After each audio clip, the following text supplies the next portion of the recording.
안녕하세요. 고양시 향동에서 동네 책방을 운영하는 미스터 버티거입니다.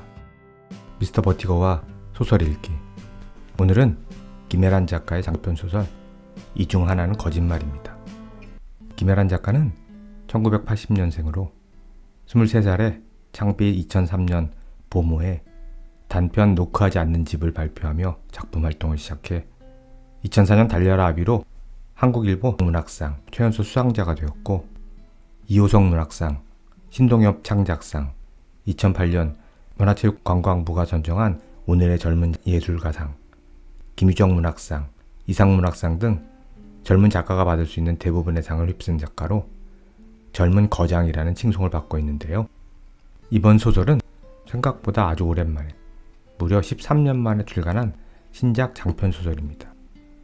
소설은 3명의 고등학교 2학년 학생들 이야기를 그리고 있습니다. 먼저 지우는 돼지갈비집에서 일하는 엄마가 뇌종양 판정을 받고 친구들과 함께 놀러간 바다에서 실족사로 사망하고, 같이 살던 엄마의 애인과 단둘이 살게 되는데요. 아래서부터 부화시켜 키운 용식이라는 도마뱀만이 유일한 위로가 되어주는 가족입니다. 혼자 독립하기 위해 도마뱀을 학교 친구 소리에게 맡기고 흔히 말하는 숙식 노가다로 공사판에서 일을 합니다. 지우의 이야기를 들어보죠. 지우는 K시 한 파출소의 의자에 앉아 보호자를 기다렸다. 공사장 숙소에서 나와 서둘러 뛰다가 오토바이 배달기사와 부딪히는 바람에 한바탕 소동을 치른 뒤였다. 경찰은 지우에게 부모의 연락처를 물었다. 지우는 엄마는 최근에 돌아가셨고 아버지는 오래전 소식이 끊겼다고 했다. 경찰이 혹시 다른 어른은 없는지 묻자 지우는 할 수 없이 선호 아저씨에게 연락했다. 그러곤 유리문 밖 바람에 휘청이는 2월의 겨울나무를 바라보다 그대로 잠이 들었다. 그 사이 지우는 짧은 꿈을 하나 꿨다. 꿈속에서 지우는 제 앞에 빈 종이를 한참 응시했다. 지우는 뭔가 고민하다 손에 사비 연필을 쥐었다. 그러곤 오랫동안 공들여 새를 그렸다. 어깨 힘을 이용해 대범하게 새의 윤곽을 잡고 섬세하게 깃털 결을 살리고 작고 까만 눈에 물기를 줬다.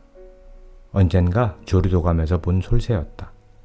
그런데 얼마 뒤 한 남자가 다가와 그 그림을 빤히 들여다보더니 기묘하게 웃으며 말했다. 개를 참 잘 그렸네.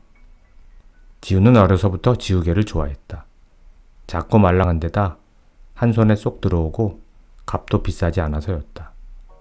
훌쩍 키가 자란 뒤에도 지우는 종종 우울에 빠져들 때면 손에 미술용 떡지우개를 쥐고 굴렸다. 그러면 어디선가 옅은 수평선이 나타나 가슴을 지그시 눌러주는 느낌이 들었다. 앞으로 대단히 훌륭한 사람은 될 수 없어도 그럭저럭 무난하고 무탈한 삶을 살아낼 수 있을 것 같은 기분이 일었다.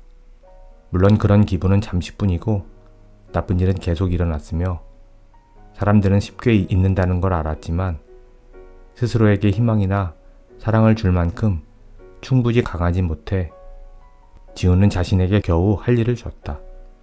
그 중 하나가 연필가루 위에 연필가루를 얹는 일, 선 위에 또 다른 선을 보태는 일이었다. 지우는 그걸 몇 시간이고 할 수 있었다. 옛날에 세상에 해도 없고 달도 없고 아무것도 없던 때 지우는 요즘 빈 종이 앞에서 계속 엄마 생각이 났다.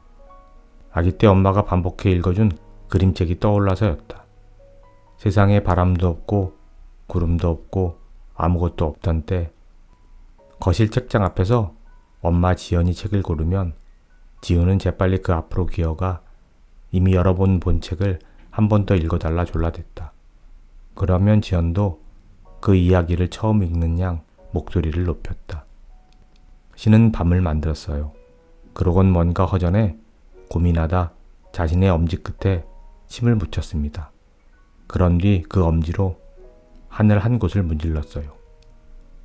지우에게 책을 읽어주던 어른들의 목소리는 대부분 다정했다.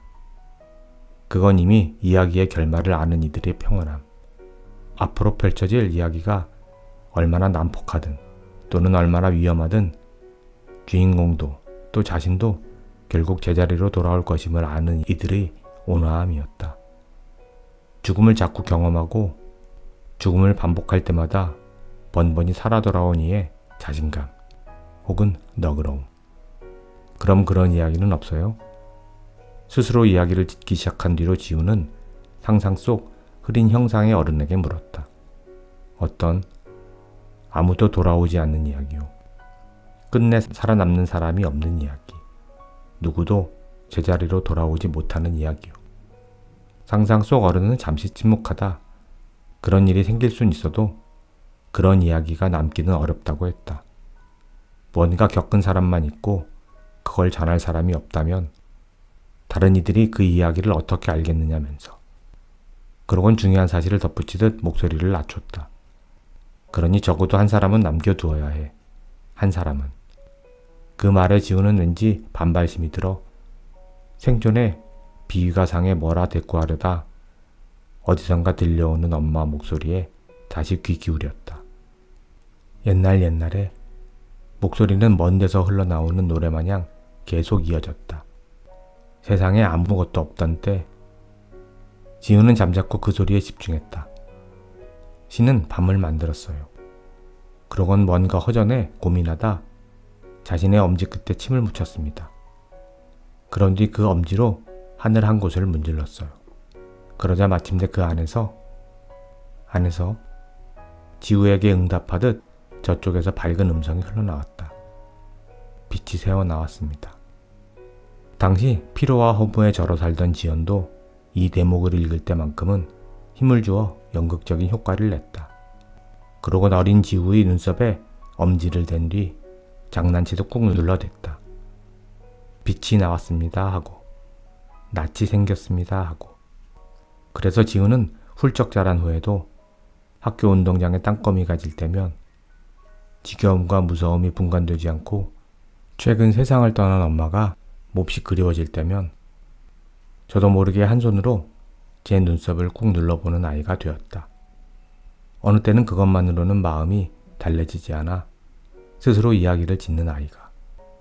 이럴 테면 이런 식의 옛날에 세상에 자비도 없고 희망도 없고 노래도 없던 때 신은 아무 일도 하지 않았습니다.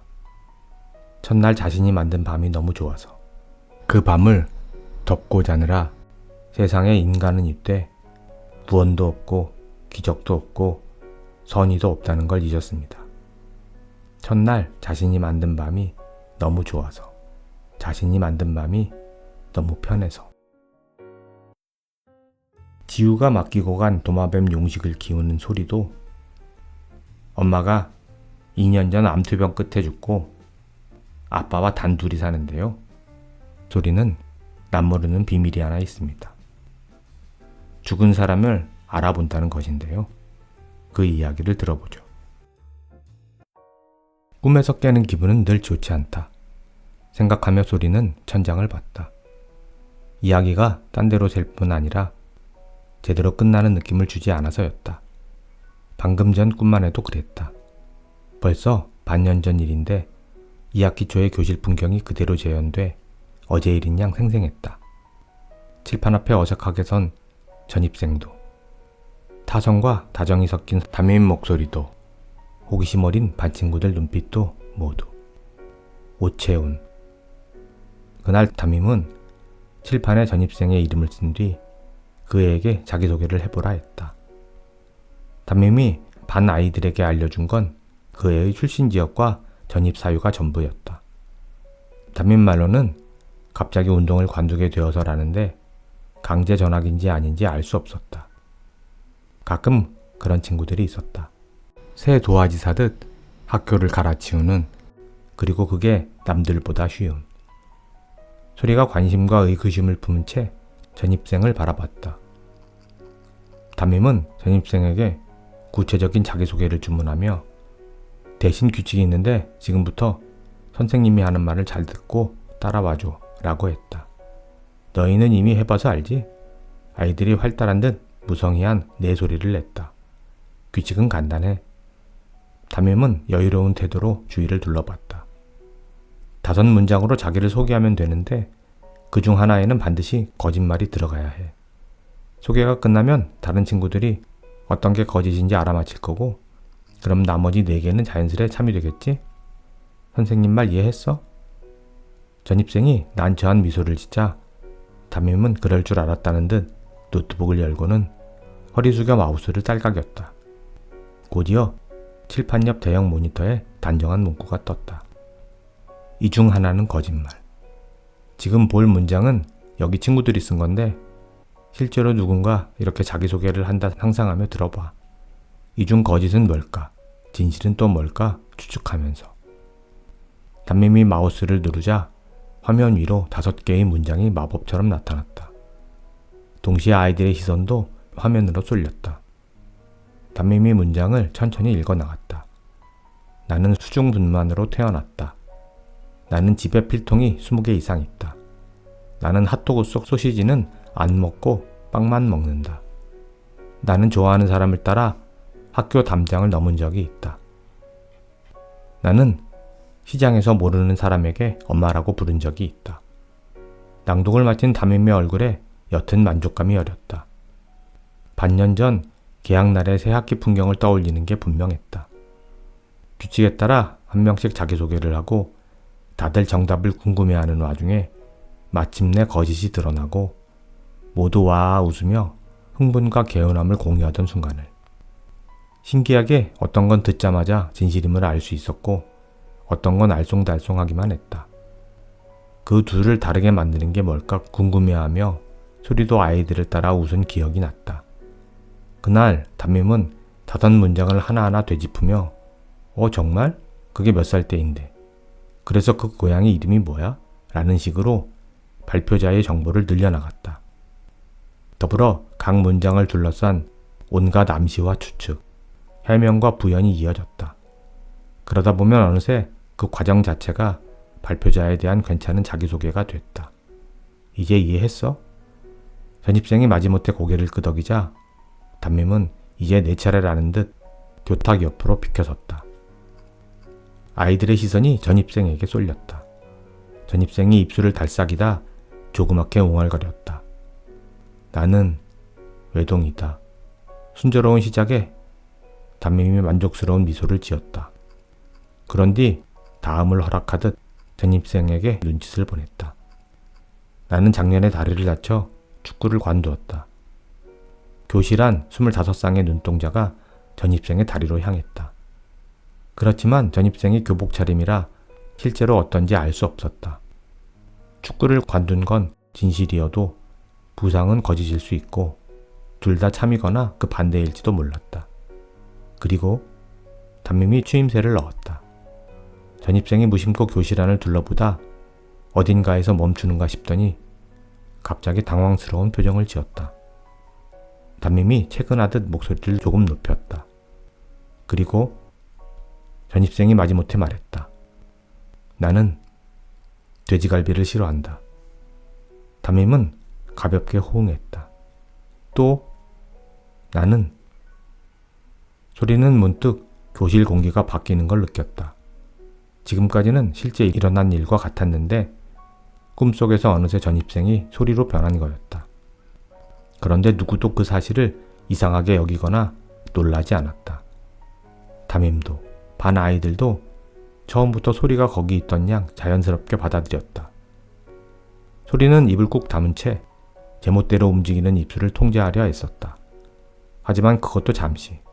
소리는 뭔가 발사라고픈 욕구를 느꼈다. 어쩌면 너무 혼자 오랫동안 무거운 비밀을 지켜온 탓인지 몰랐다. 소리는 말하고 싶었다. 누가 들어도 명백한 거짓 같아서 모두 웃어넘길 수 있는 진짜 이야기를. 나는 어릴 때 못을 밟아 발을 다친 적이 있다. 아이들의 시선이 소리에 발로 쏠렸다. 하지만 소리가 발목 위로 오는 긴 양말을 신고 있어 진유를 파악할 수 없었다. 그리고 담임이 그새 지쳤는지 살짝 기계적으로 반응했다. 나는 그림 그리는 걸 좋아한다. 또 나는 가끔 아침에 눈 뜨는 게 두렵다. 전입생이 흘깃 소리를 쳐다봤다. 그런데 웬일인지 이때부터 아이들의 자세가 하나둘 흐트러졌다. 그런 아이들을 단속해야 할 담임 또한 힘들어했다. 그리고 소리가 제 손을 물끄러미 응시했다. 나는 누군가의 손을 놓쳐 그 사람을 잃은 적이 있다. 이윽고 집중력을 잃은 아이들이 마구 떠들어대기 시작했다. 더 이상 누군가의 이야기가 참이든 거짓이든 궁금하지 않다는 반응이었다. 그 모습을 보자 소리는 꿈속에서도 큰 슬픔과 초조를 느꼈다. 마지막으로 소리가 깊은 숨을 내쉰 뒤 담담하게 말했다.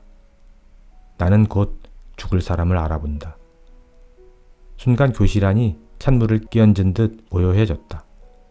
그리고 얼마 지나지 않아 아이들이 동시에 와 웃었다. 그래서 소리도 따라 웃었다.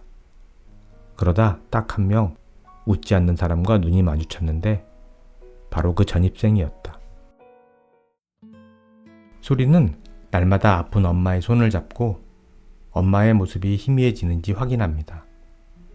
또렷한 모습에 오늘은 엄마가 죽지 않는구나 안도하면서 말이죠.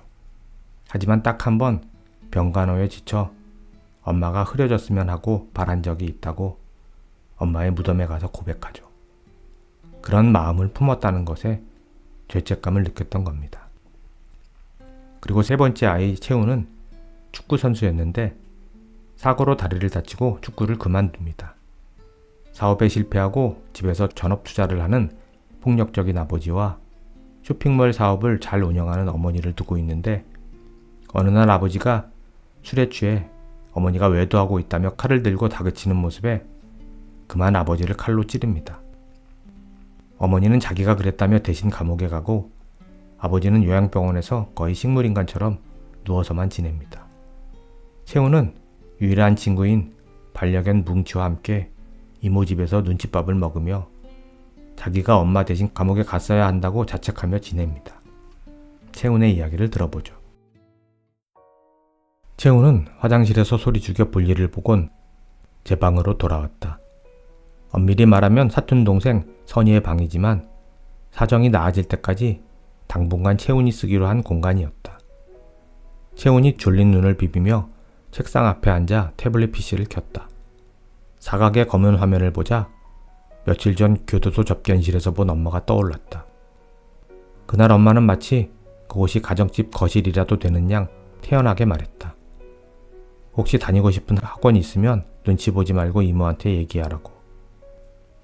엄마가 나중에 다 계산할 거라고. 이어서 전 과목 다 따라잡지는 못해도 외국어 공부만은 놓지 말라고 했다. 살면서 선택지가 하나라도 더 있는 거, 그게 얼마나 중요한지 아느냐면서. 선택, 동사는 choose, 명사는 choice, 비슷한 말로는 pick과 select가 있으며 채훈이 영어 단어를 되뇌며 바람영어 앱을 열었다. 남들 보기에는 초보 수준이겠지만 채훈은 여기까지 오는데 많은 노력이 필요했다. 초등학생 때부터 학창시절 내내 축구에 매진해 공부를 소홀히 한 까닭이었다. 그 즈음 채훈의 아버지 오기준은 무리하게 벌인 커피 유통 사업이 망한 뒤로 옛 동료나 지인에게 아쉬운 소리를 하고 다녔다. 그러다 하루는 만취한 채 돌아와 그 전까지는 나를 나로 대하던 놈들이 이제는 나를 다루려 한다고 했다. 대화에 자꾸 기술이 들어오는데 그거 아주 미묘하고 족같은 기분이라고. 그러면서 주위에 몇몇 잘나가는 이들을 가리켜 눈깔이 변했다고. 인간이 크고 작은 타협을 반복하다 어느 순간 눈깔이 변하는 시기가 있는데 지금 그 새끼가 딱 그렇다며 혀를 찼다. 채훈이 보기에 누구보다 그 눈깔을 갖고 싶어한 사람은 아버지였던 것 같은데. 채훈은 아버지가 돈을 미워하는지 좋아하는지 늘 헷갈렸다. 어쩌면 둘 다인지 몰랐다. 아버지가 엄마를 대하는 방식이 그랬던 것처럼. 화면 위로 바람영어의 마스코트 바람돌이가 나타나 밝게 인사했다. 학사모에 뿔테 안경을 쓰고 얼핏 너구리를 닮은 동물이었다. 바람돌이는 여느 훌륭한 언어교사가 그렇듯 상냥한 원칙주의자이자 인내심 강한 안내자였다. 그래서 수업 중 딴 길로 새는 일 없이 그날치 학습 목표에 집중했다. 수업 주제는 오늘의 날씨부터 길 안내까지 다양했다. 대부분 익숙하고 지루한 화제들이었다. 하지만 가끔 직역된 외국어 특유의 단순하고 의미심장한 말들이 나와 채훈을 놀라게 할 때도 있었다.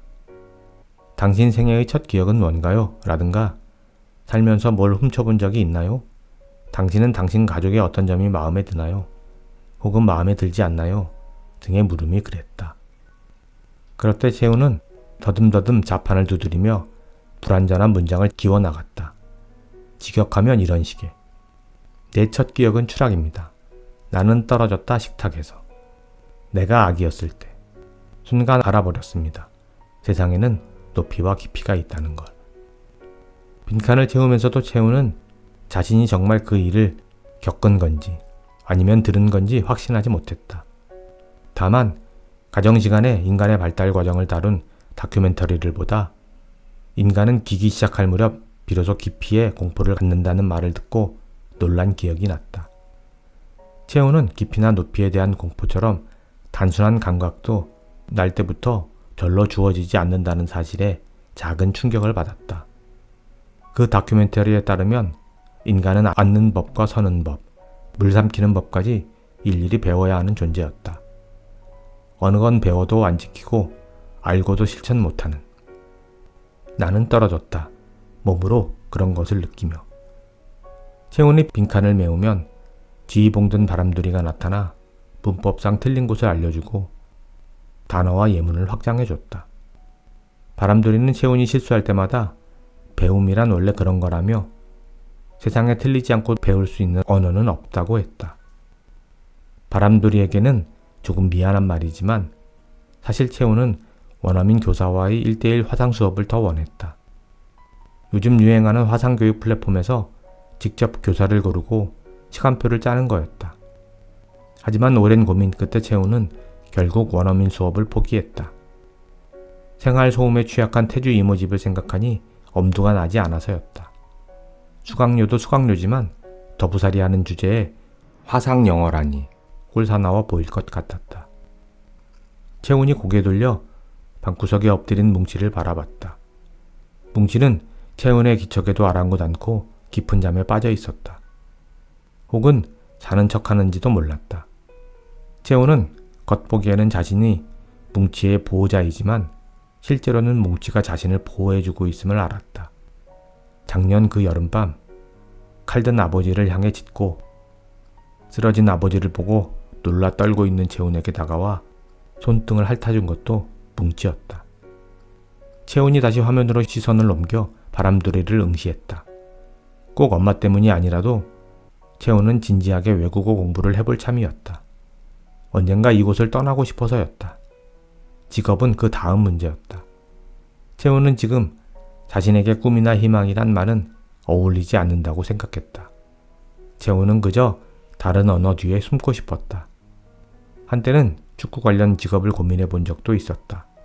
전문 코치나 감독까지는 어려워도 축구학교에서 아이들을 가르치는 일은 가능할 것 같았다.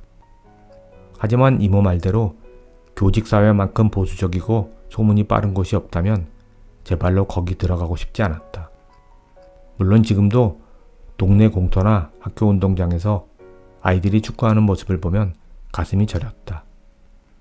선수 시절 내내 지역 스타나 유망주란 얘기를 단 한 번도 들어본 적 없고 앞으로도 그럴 테지만 채훈은 축구가 좋았고 선수로 계속 남고 싶었다. 정말 있는 힘을 다해도 재능 있는 친구를 끝끝내 이길 수 없던 순간조차 그랬다. 하지만 다리 부상 후 채훈은 자신이 더 이상 선수가 아니라는 데 익숙해져야 했다. 그러기까지 긴 부침의 시간이 있었고 실은 지금도 완전히 극복 못한 상태였다. 그리고 채훈은 자신이 스스로 축구를 포기한 게 아니라고 사람들이 생각해 주길 바랐다. 그 밤 이후 1년이 넘는 지난 시간 동안 채훈은 어지러운 마음이 들거나 현실에서 도망치고 싶을 때면 유튜브 영상에 의지했다. 특히 세계여행 유튜버들이 올린 영상을 자주 봤다. 잠이 안 올 때면 채훈은 어두운 방 안에 누워 온갖 여행 영상을 봤다. 그리고 어느 순간 자신도 그들과 비슷한 사람이 되고 싶다 생각했다. 그러려면 일단 언어 공부부터 시작해야 했다. 계단 오르듯 한 번에 하나씩. 다행히 외국어 공부는 운동과 비슷한 점이 많았다. 채우기인의 중요한 자질 중 하나는 인내고 참는 일이라면 채훈도 조금 자신 있었다. 한 세트에 몇 개, 숫자를 채우고 처음부터 다시 반복하는 것. 그 반복을 불평하지 않는 것. 다만 차이가 있다면 몸에 근육이 붙는 것보다 말이 늦는 속도가 훨씬 더디다는 거였다. 때로 포기하고 싶을 만큼 그랬다. 한국을 뜨기로 마음먹은 뒤부터 채우는 건너방에서 이모 부부가 싸우는 소리가 들려올 때마다, 엄마의 면회를 앞두고 잠을 설칠 때마다, 선이가 별뜻 없이 내쉰 한숨에 마음이 위축될 때마다, 사방이 탁 트인 아프리카 초원이나 유럽의 돌길, 남아시아 해변의 야자나무를 떠올렸다. 꼭 경치가 빼어나거나 유서 깊은 장소가 아니어도 괜찮았다. 자신이 다른 이름으로 살 수 있는 곳, 검색이나 추적이 안 되는 곳이면 좋겠다. 거기가 어디든 지저분한 소문이 못 건너오는 곳, 아버지도 하느님도 못 따라오는 곳이라면 모두. 채훈이 다시 바람영어 메뉴를 살폈다. 오늘따라 공부에 집중이 잘 안 됐다. 어쩌면 며칠 전 애들은 당숙의 말이 신경 쓰여서인지 몰랐다. 채훈이 고개 저으며 하루 한 줄 대화 단추를 눌렀다. 제시된 핵심 표현을 사용해 질문에 답하는 과정이었다. 학습자의 부담을 덜어주려 한 줄이라 했을 뿐 채훈 마음에 따라 얼마든지 문장을 늘릴 수 있었다. 그런데 요 며칠 틀에 박힌 화제만 꺼내던 바람돌이가 뜻밖의 질문을 했다. 요즘 당신을 가장 불안하게 만드는 건 무엇입니까? 핵심 표현, feel uneasy, 불안을 느끼다. 채훈은 화면 속 문장을 물끄러미 바라봤다. 그러곤 빈칸에 진짜 답을 적을까 가짜 답을 적을까 고민했다. 사실 지어내기로 마음먹으면 못할 것도 없었다. 성적, 진로, 교우관계 등 평범한 10대 청소년의 고민으로 보일 만한 거라면 얼마든지 있었다. 게다가 바람돌이는 인간과 달리 채훈의 비밀을 무게재지도 심판하지도 않을 터였다. 채훈은 기계에게 굳이 본심을 보일 필요가 있을까 주저하다 기계니까 오히려 솔직하게 얘기해도 되지 않을까 갈등했다. 동시에 채훈의 머릿속에서 이미 몇몇 단어가 저희끼리 열 맞추고 넘어졌다 자리를 바꿔가며 수런거렸다.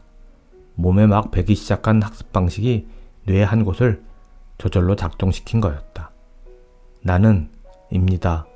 아버지 돌아오다 불안. 채훈은 기계에게 고백하는 스스로가 한심하면서도 무언가 털어놓고픈 충동을 느꼈다. 외국어는 물론이고 모국어로도 하면 안 될 이야기들. 그리고 막상 컴백이니 리커버 같은 표현이 떠오르자 돌아오다라는 말의 무게가 확 실감났다. 아버지가 깨어난다면, 그래서 정말 돌아온다면 그땐 아버지만 오는 게 아니라 다른 것도 한꺼번에 돌아올 것 같아서였다. 열흘 전 당숙으로부터 담당의 말로 네 아버지 몸 상태가 처음보다는 나아지고 있다더라는 말을 들었을 때 채훈의 낯빛이 어두워진 것도 그 때문이었다. 채훈은 아버지가 깨어나지 않길 바랐다. 그렇다고 아버지가 돌아가시길 원하는 것도 아니었다. 채훈은 아버지가 지금처럼 그대로 있어주길 바랐다. 아무런 의식 없이. 채훈은 빈칸에 깜빡이는 커서를 보다 결국 적당한 말을 찾지 못하고 하루 한 줄 대화를 건너뛰었다. 그러곤 다른 단추를 눌러 복습 과정으로 넘어갔다. 화면 위로 안경 쓴 바람돌이와 더불어 복습해 봅시다라는 말풍선이 나타났다. 핵심 표현 be used to에 익숙하다. 이어서 핵심 표현을 활용해 다음 문장을 영어로 써봅시다란 말풍선이 떴다. 학습자가 빈칸에 정답을 적어 넣으면 축하와 응원의 말이 뜨고 며칠 뒤 같은 질문이 반복되는 시기였다. 채훈이 화면 속 예문을 가만 바라봤다. 나는 혼자인데 익숙해요. 나는 참는데 익숙해져 있어요. 나는 시끄러운 것에 익숙했어요. 그들에게 익숙해졌어요. 그것에 익숙해질 것 같아요. 채훈이 자판 위에 손을 얹었다. 그러곤 5문장을 적절한 시제에 맞춰 써나갔다. 같은 표현을 현재 완료로, 과거로, 미래로 바꿔가며 복수와 단수를 의식해 빈칸을 채웠다. 나는 시끄러운 것에 익숙했어요. 그들에게 익숙해졌어요. 그것에 익숙해질 것 같아요. 채훈이 빈칸을 다 채우자 만점 표시와 더불어 폭죽이 터지며 화면 가득 색종이가 흩날렸다. 채훈은 얼떨떨한 얼굴로 점수를 확인했다. 다 맞췄어 내가? 하는 표정이었다. 하지만 그것도 잠시. 바람돌이가 빚을 독촉하듯 몇 분 전에 풀담한 문제를 다시 들고 나타났다. 요즘 당신을 가장 불안하게 만드는 건 무엇입니까? 채훈이 가짜 답을 적을지 진짜 답을 적을지 한 번 더 고민하는 사이 문 밖에서 나와서 밥 먹자 외치는 이모의 목소리가 들려왔다. 뭉치가 고개를 들어 채훈을 물끄러미 바라봤다. 답답하지? 밥 먹고 산책 가자 뭉치야. 채훈은 뭉치의 머리를 가만히 쓰다듬었다. 그러곤 마지막이 속삭였다. 세상에 우리 둘뿐이야. 알고 있지? 출판사에서 제공하는 책 소개를 잠깐 살펴보면 누군가의 눈동자에 빛을 새겨 넣을 때 붓끝에 아주 적은 양의 흰 물감을 묻혀야 하는 것처럼 소량이지만 누군가의 영혼을 표현하는 데 꼭 필요한 그 무엇처럼 김애란은 누군가의 영혼을, 그러니까 결코 진부하게 요약할 수 없는 인물의 다면적이고 중층적인 삶을 특유의 간결하고 여운 가득한 문장을 통해 그려 보인다라고 합니다. 그러고 보니 앞에서 제가 요약한 세 친구의 가정사가 위에서 말한 진부하게 요약한 게 아닌가 싶은 걱정도 드는데요. 상처를 안고 청소년기를 건너는 아이들의 이야기 자체는 평범하고 밋밋하게 느껴진 것도 사실입니다. 또 영어를 배우는 과정을 소설에 담은 것도 다른 작품에서 있었고요. 물론 위에서 말한 김애란 특유의 간결하고 여운 가득한 문장의 재미를 충분히 느낄 수 있었지만 말입니다. 제가 조금 관심 있게 읽은 대목은 웹툰을 그리는 지우와 역시 입시 미술 그림을 그리는 소리가 창작에 대해 이야기하는 부분입니다. 그리고 부상 때문에 축구를 그만둔 채훈이 차라리 잘됐다고 느끼는 장면도 마찬가지죠. 13년 만에 신작 장편 소설을 내는 작가의 고민이 느껴지기도 하고 창작자의 어려움 같은 것도 느껴지는데요. 특히 이 문장이 눈에 들어옵니다. 소리는 궁금했다. 무언가를 시작하고 계속하는데 필요한 재능은 얼마만큼인지, 그 힘은 언제까지 필요하고 어떻게 이어지는지. 창작을 하는 사람이라면 누구나 느낄 만한 고민이라고 생각되는데요. 관련해서 작가는 이 중 하나는 거짓말 코멘터리북에서 장편 소설 작가란 중간에 때려치우지 않는 사람이라는 최근 읽은 기사를 소개하기도 합니다. 작가는 이번 장편을 쓰면서 1년 넘게 혼자 제주도에서 살았다고 하면서 공원 돌에 그려진 그림을 보고 남편을 그리워하며 소설을 썼다고 재미있게 이야기하기도 합니다. 이 소설에 흥미가 있으신 분들은 코멘터리북도 재미있게 읽으실 수 있을 것 같습니다.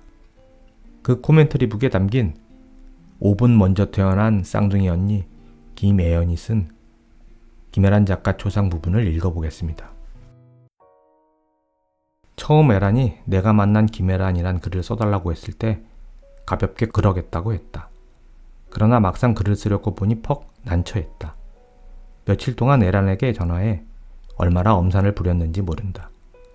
누구보다 너를 잘 안다고 생각했는데 아무것도 모르겠다. 누구냐 넌? 식의 보통 가족 사이에서 오가기 힘든 인식론적 질문까지 했다. 지우고 쓰고 지우다 결국엔 모니터 커서의 최근을 못 본 척하고 음악을 듣거나 인터넷 서핑 따위를 하며 딴청을 피웠다. 오늘은 꼭 쓰겠다는 각오는 오늘도 또 못 썼다는 자괴가 됐다. 글 쓴다는 이유로 아무것도 안 한 데다 결국 글도 안 쓴 꼴이 딱 평소 내가 비판하던 구상 중인 애란의 모습이었다. 이참에 소설가의 고충을 느껴보라는 애란의 계획적 청탁일까? 이쯤 되자 나의 무능에서 비롯된 생각은 음모론까지 가 닿았다. 게다가 내가 만난 김애란이라니. 애란과 나는 쌍둥이다. 5분 차이로 태어났다. 그러니까 내가 애란보다 5분쯤 더 살았다. 물론 애란은 나에게 야, 너 혹은 애연아 라고 부른다. 당연히 가끔 욕도 한다. 애란이 태어나 처음 본 것이 엄마였는지 나였는지, 애란이 처음 들은 소리가 내 울음소리였는지 자기 울음소리였는지 알 수 없다. 나 역시 내가 만난 김애란의 첫인상은 당최 떠오르지 않는다. 애란은 그냥 나무나 돌멩이처럼 항상 있는 존재였다. 자연스럽게. 쌍둥이라는 자각도 대여섯 살 무렵까지는 없었다. 그냥 내 옆에는 애란이 있었다. 엄마가 목욕시켜주는 다라이 안에도, 유치원 가는 버스 안에도, 오후 5시 텔레비전을 보기 위해 누운 아랫목에도 항상 있어온 것에 대해 쓰는 일은 어려운 법인가 보다. 내가 가끔 만난 김혜란, 혹은 때때로 만난 김혜란이라면 수월했을까? 그렇지만 그건 좀 많이 서운한 일일 것이다. 이런 얘기 쑥스럽지만 우린 좀 친한 사이에 있기 때문이다. 우리는 싱겁고 시답지 않은 농담부터 누가 들을까 두려운 이야기까지, 어제 꾼 야릇한 꿈 이야기부터 오늘의 한미 관계까지 모든 이야기를 나눈다. 서로 뭐라고 대꾸할지도 대충 다 알고 있다. 같이 목욕하는 것과 수영하는 것을 좋아하고 고기와 빵과 커피를 좋아한다. 그리고 세상에서 엄마를 가장 좋아하고 아파하고 아낀다. 또 다른 이야기이긴 한데, 그래서 에란이 자전적 소설인 칼자국 초고를 보여줬을 때 나는 좀 많이 울었다. 그리고 엄마를 죽이지 말라고 에란에게 욕을 해 에란이 어처구니 없어 했다. 그렇지만 내게 칼자국은 다시 읽어도 참 마음이 아픈 소설이다. 우리는 단지 친한 쌍둥이란 이유로 관심을 받기도 한다. 이태 전 담임 수영반에서는 의좋은 모습이 보기 좋다며 아주머니들의 사랑을 엄청 받았다. 반년이 지나서도 일주일에 한두 번은 꼭 쌍둥이냐고 물어오는 사람이 있었다. 네, 맞는데요. 그치? 맞지? 네, 그럴 줄 알았어. 아주머니들은 깔깔 웃으면서 우리 어깨를 철썩철썩 때리곤 했다. 그때마다 샤워실은 갑자기 아주머니들이 아는 갖가지 쌍둥이 이야기로 웅웅거렸다. 합동 결혼식을 했다는 쌍둥이 가수 뚜띠 얘기도 몇 번을 들었는지 모른다. 그 뒤 샤워실에 가면 아주머니들은 주위가 붐비는 가운데도 쌍둥이들 이리 오라며 서로 자리를 내주셨다. 낯선 감촉에 뒤돌아보면 당혹스럽게도 묻지도 않고 뒤에서 비누칠을 해주는 분도 있었다. 단지 의좋은 쌍둥이라는 이유에서였다. 이상한 일은 또 있다. 사람들은 가끔 너무 진지하게 우리끼리 텔레파시가 통하느냐고 묻는다. 우리는 지구인이기 때문에 텔레파시는 통하지 않는다.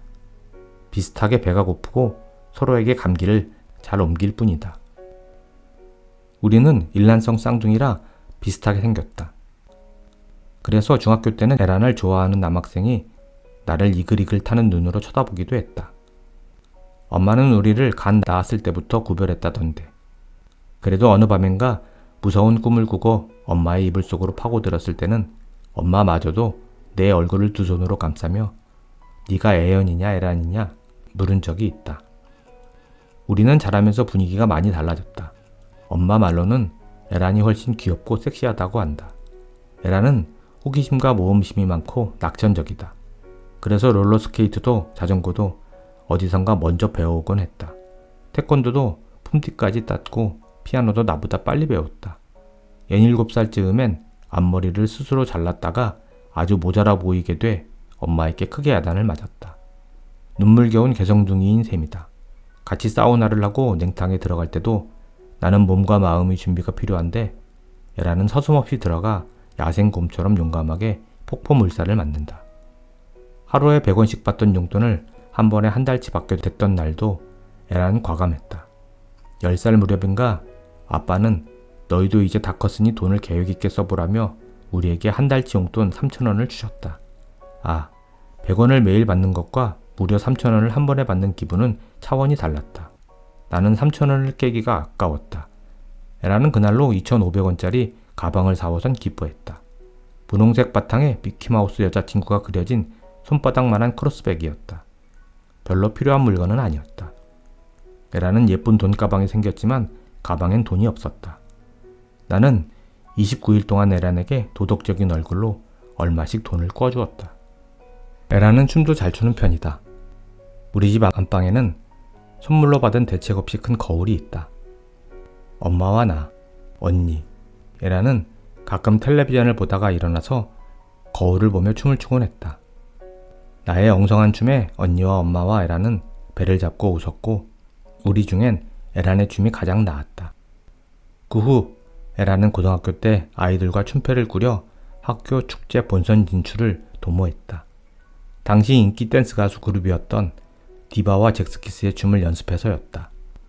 그러나 예선에서 탈락한 에라는 팀원들과 학교 뒷산에서 팥술을 마시고 하산해 야자 중이던 조용한 교실에 들어갔다.